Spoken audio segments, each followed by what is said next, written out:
See that elderberry back there? Look at it closer. Check it out. You can't go wrong with this stuff, right? Well, you could.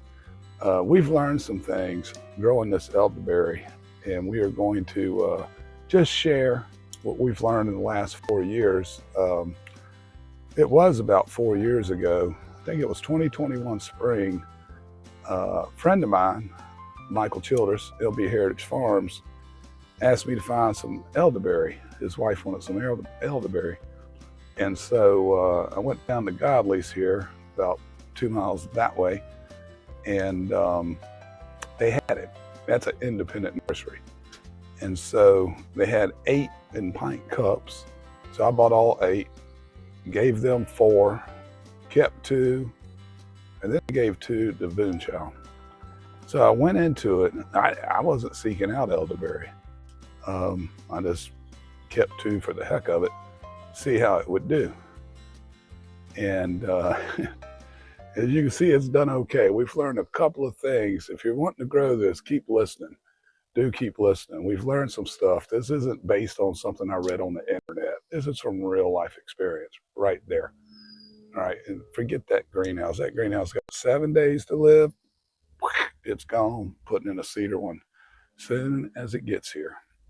So how many are in here? There are actually 4. There are 4 that were planted. You got to understand, elderberry is going to spread around through the root system, just like, say, pokeweed will do. And for that reason, by the way, we chop it back hard every year. You can't kill that stuff. We chop it back hard, trying to get the plant to focus on coming back where it is, instead of leaving it mature, and then it's going to want to spread out. So keep that in mind. I mean, if you want it to spread out, just plant it wherever and give it room. But at some point, you're going to have to start chopping it, because if we didn't chop it, it wouldn't be long for that thing just grew right across over here, because it likes full sun, sort of.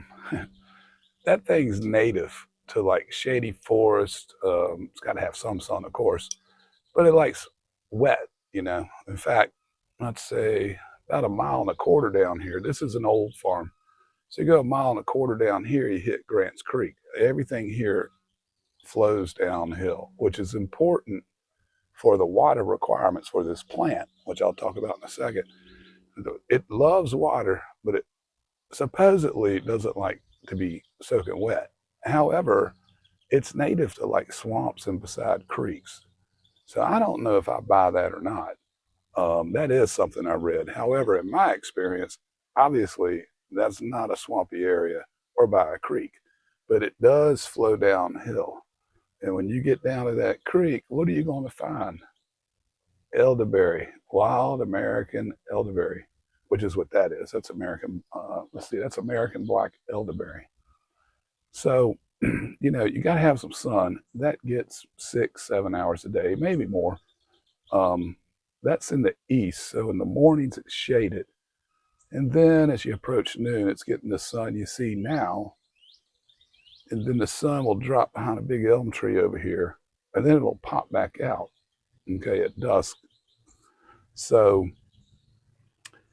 you know, it's hard to say exactly, because, you know, the season changes, but generally speaking, it's getting 6 to 8 hours of sun. And since we're downhill, it's picking up all this water off the knoll, flows down in here, it's getting its water, and it keeps on flowing. Yep.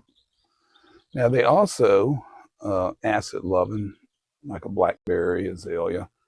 And this was a farm 125 years ago where I live. There's a college over that way in this neighborhood. This was all a farm. And right here, pine trees.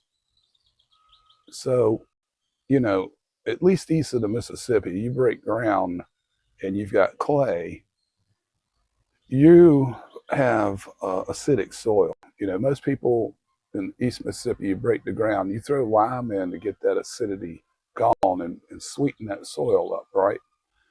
That soil's never really been touched. So the nitrogen's natural, you know, from leaves to debris off the top. But when you go down, boom, you're hitting all the good stuff, the other nutrients, micro and macro. but it's also acidic. So we just planted those jokers because it's acidic soil. Our concern was water. And I will say, you know, we have droughts every summer, at least a week or so, but sometimes worse. We will water the heck out of that. Treat it like grapes. You know, you water, water, water, water. Get those grapes as big as possible. Cut the water off. That's how we treat that elderberry. Now, here's something if you're looking to grow elderberry. If you got a you got a vibrant wildlife, as we do, if you go that way, less than a mile is a preserve, 220 acres. We get deer that run out back here, coons, possums. We had everything. Birds galore. There is a particular bird that loves these elderberries when the berries are tiny, tiny, tiny, like a little pinhead. So if you want to grow these, be prepared. You need to wrap them. And we wrap with tulle, which was, ironically, suggested to us by Michael at MB Heritage Farms. And we're getting ready to wrap a bunch up because the little baby berries are already being eaten. Okay, we're not going to wrap every single one of those blooms. We don't need that much. Which brings me to the last point about growing elderberry. Tedious. Those berries have to be ripe, each one.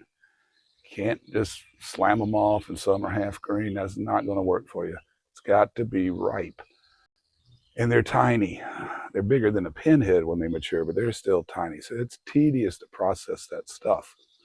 What we're doing is we wrap what we want, and then we process it and make an elderberry concentrate out of that, which we can then add to, say, a shake with banana and almond milk or whatever.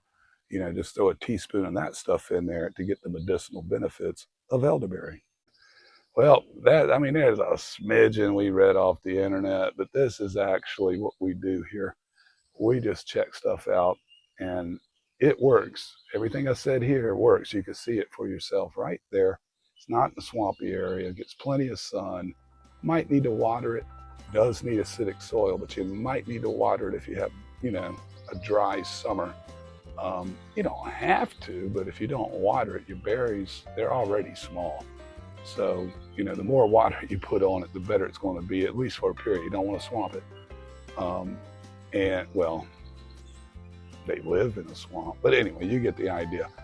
You can't let it dry out or your berries are not going to get big enough, and they start small anyway, you know.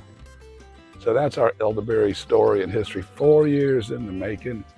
The other big thing is keep track of it or it's going to spread like pokeweed. You're going to have a mess on your hands. Mm-hmm.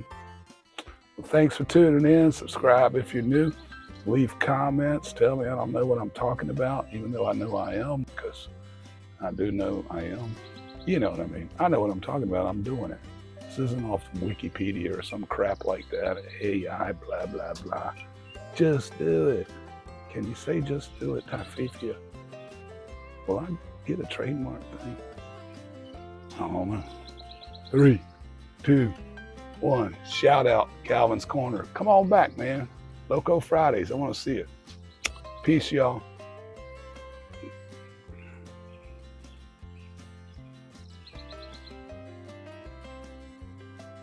God's orchestra. Love these birds. Even that car horn going off is in tune.